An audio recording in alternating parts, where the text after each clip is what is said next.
Déjà, la chose qui remonte, c'est que beaucoup de tout ce qui a été dit depuis ce matin a une totale confirmation dans les données, aussi pour les libéraux. Donc, carrément, on se retrouve dans une situation très similaire.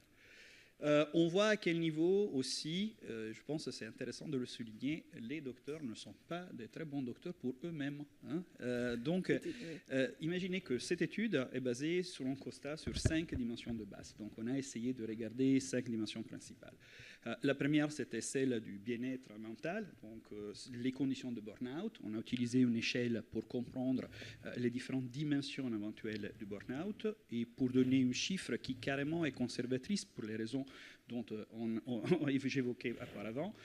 Déjà 19% des libéraux a des constats effectivement officiels de burn-out. Donc, on a effectivement ça. Quand on regarde les échelles qui mesurent le burn-out, là, les chiffres explosent et rejoignent les dimensions dont on parlait aujourd'hui. Et ça, c'est un élément très important et qu'on doit absolument considérer. Et pour toutes les raisons qui sont évoquées. Donc, je ne suis pas là pour remettre sur la table des éléments qui sont, mais je peux que vous les confirmer déjà une fois.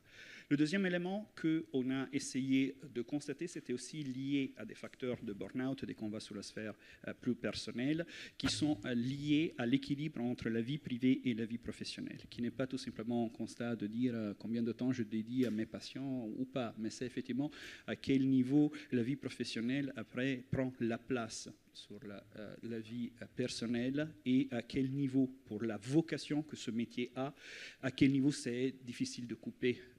Et on a des exemples dans nos données purement qualitatives qui sont magnifiques. Des docteurs qui choisissent, par exemple, d'avoir une double SIM. Donc, ils changent la carte téléphonique le week-end pour se forcer effectivement à avoir de la place de leur vie personnelle. Je pense que c'est des constats très forts et très importants qui montrent à quel niveau il y a une effective, disons, ressentie de ce mal-être, au-delà de ce que sont tous les différentes mesures. Il y a un autre élément qu'on a essayé de mesurer, c'était l'impact de la charge administrative. Ça a été évoqué à plusieurs reprises.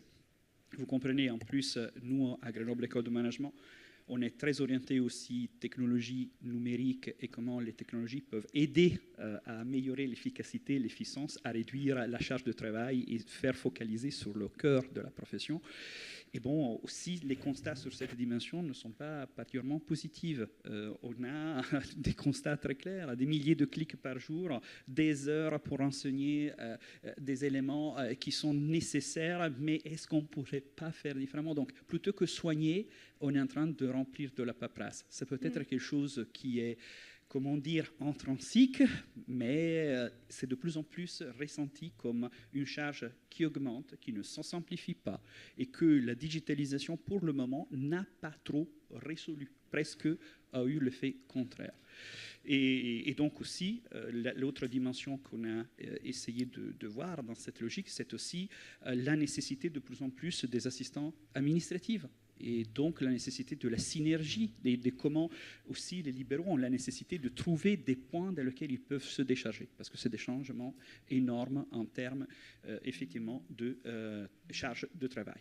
On a une autre dimension, et après je conclurai très rapidement, qui est liée à la dimension dont on avait évoqué, qui est celui de l'agression, agression verbale, agression physique à la fois, qui est constatée et de plus en plus présente. Donc ça aussi, après, vous comprenez, quand on parle d'une dimension de burn-out au début, vous comprenez à quel niveau tout ce que je viens d'évoquer, c'est tous des facteurs qui peuvent avoir des impacts, effectivement, sur le bien-être personnel, professionnel et relationnel de chacun des soignants.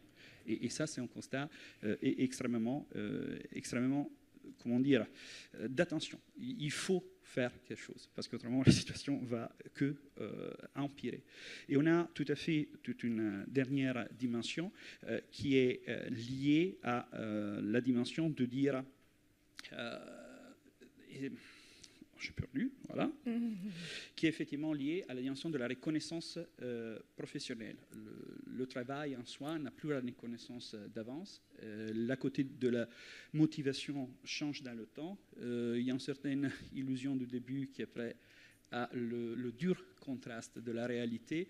Et aussi, est-ce qu'on peut dire que aussi la reconnaissance qu'on pourrait être tout simplement rémunération? Voilà, c'est quelque chose qui aussi s'il y a des différences qui sont sectorielles par profession, etc., qui sont très fortes. Donc, on a de plus en plus aussi le fait que la profession, apparemment, nous livre plus aussi ces dimensions intangibles et de rémunération qui faisaient aussi des éléments, comment dire, de motivation intrinsique et extrinsique pour être motivé dans la profession. Donc, très rapidement, ça, c'était les dimensions. Je vous ai présenté hyper rapidement certains des constats principaux qui sont émergés, qui ont été déjà faits, mais sincèrement, est très détaillé, le livret blanc. Il est disponible sur le site de l'association et sur le site de Grenoble École de Management. Je vous invite vraiment à le regarder avec le temps qu'il mérite et pas les 5 minutes que je peux vous présenter rapidement les constats en ce moment, sans probablement pas vous les révéler rien que vous ne connaissez pas déjà, mais surtout le fait que ça peut être un premier pas pour une verticalisation, pour une étude plus sectorielle avec la collaboration de tous et tous. Donc encore une fois, merci SPS, merci Doctolib pour avoir aussi permis à nous de constater cette situation et vous aider et nous ensemble voir comment après continuer. Merci beaucoup. Merci Federico. C'était court mais ça a donné envie de le lire. Et justement Federico, vous aviez d'autres suggestions par rapport au travail que vous avez fait ou de pistes pour la prochaine fois? La première apparaît évidente, mais n'arrêtons pas les constats. Dans le sens, toutes actions ont besoin aussi d'une étude longitudinale. On a besoin de le temps de voir comment sont aussi les actions qu'on est incapable d'entreprendre. Est-ce qu'ils ont un effet ou pas? Est-ce qu'il y a un meilleur ou pas? Et en plus, moi, je vous ai présenté hyper rapidement les résultats. Et la raison pour laquelle je vous invite à regarder dans le détail, c'est parce qu'une moyenne, c'est une moyenne, mais chacune des catégories qu'on a analysées a ses caractéristiques. Donc, aussi s'adapter aux différents éléments et donc être en capacité aussi d'amener une étude qui ait la granularité spécifique pour identifier les points les plus salients de chacune des catégories professionnelles qu'on a identifiées est fondamental aussi pour sa représentativité générale pour la population. Et donc pour nous, ça c'est un élément très important. On a fait une première livret blanc, mais c'est qu'un début.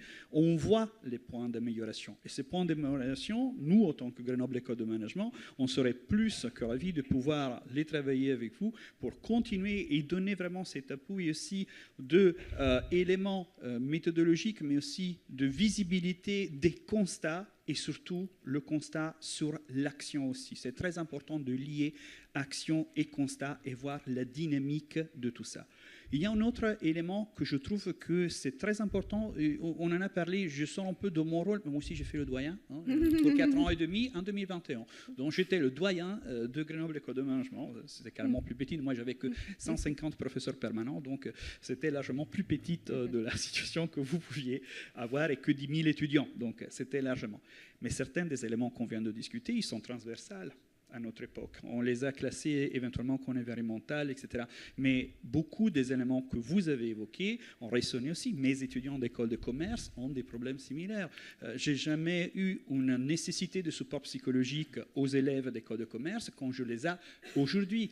Donc c'est très important parce qu'il y a la spécificité du secteur et c'est la raison pour laquelle on est encore plus intéressé à pouvoir continuer cette typologie d'analyse parce que les éléments générationnels, des éléments qui sont spécifiques du secteur, c'est très important de savoir où il se place et où il se positionne. Et le dernier élément, je pense, c'est toujours l'éducation. On a vu à combien et en plusieurs éléments dont on a discuté, on a besoin de complémenter les enseignements. Si on a besoin que les médecins, surtout s'il y a une prévision de libéraux, soient en capacité de gérer, désolé, je fais le prof de gestion, il faut les former parce que la gestion, ok, n'est pas une science exacte, désolé, c'est une science qui normalement est humaine. Ça implique la gestion des personnes, la compréhension, il y a des éléments de psychologie, de gestion et d'organisation du travail. Et dans un monde en plus qui est de plus en plus challengé par le numérique, je peux vous assurer, en sciences de gestion, aujourd'hui, la grande problématique de n'importe quelle entreprise et organisation et comment ils vont gérer l'IA et le numérique, vous pensez dans les cabinets n'être pas touchés de ça? aussi la chirurgie dentale. Mais vous voyez à quel niveau on s'est numérisé, digitalisé. Les hôpitaux, à quel niveau ils ont été impactés par la révolution numérique.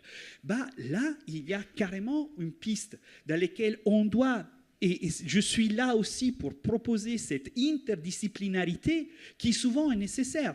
Je ne suis absolument pas là pour dire aux soignants comment soigner, mais je peux vous aider à vous organiser et à même faire mieux avec la technologie que vous avez, peut-être pour ne pas avoir les clics.